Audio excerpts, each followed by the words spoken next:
Put Wednesday to bed here, and we got rid of another car today. The M6 was picked up. Yesterday was the Alpine White 2010 M5. Today the 06 Indy Red M6. We've got videos on the E39 source for both cars. The M6 published first. Good news is I've gotten a few phone calls, a few emails, a few text messages, a few Instagram notifications, a few Facebook, WhatsApp, Facebook Messenger, you name it. People are reaching out about that and asking the question. Number one question, of course, is what does it cost? And then how long does it take? And unfortunately, the rising parts prices are making this a tougher sale. I've talked about this before, but in 2020, we were at like $8,000.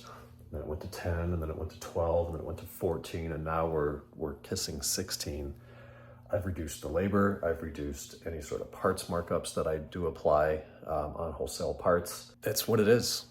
That's just what it is. Having to custom manufacture these parts costs a fortune, and I can't sell those parts at a loss. That's not how a business operates and sustains.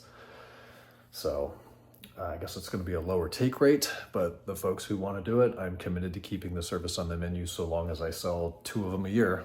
I'll keep this up. I did something crazy today. I got my inbox to a goose egg, to 0. That happens like 4 times a year. And today, after 6 hours of work, I did touch bottom. Now, of course, we're not there now. 10 minutes later, they pour in again, and then I don't have time. I'm not a slave, total slave to my inbox. But we touched bottom today. I also did a lot of little odds and ends and kind of administrative tasks that aren't super important, but do need to be done and usually fall off on the margins during the week. So we made a bit of progress on that front.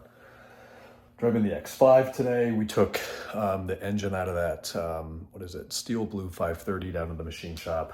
Head's already been rebuilt, but I did bring the head with the block. They're gonna have to deck the top of the block, which means we're gonna need a different head gasket most likely. So I didn't supply them with the head gasket, but I got the connecting rod, main bearings, piston rings, oil pump. It's got this big cog thing on it with 3 bolts, and they're like $12 a piece. So gave them all of that. I'm hopeful that within the next week, they will get the block redone and hopefully install the cylinder head on there.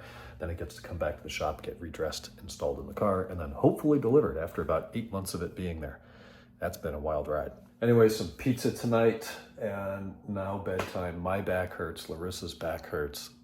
We need some rest. Talk tomorrow on Thursday.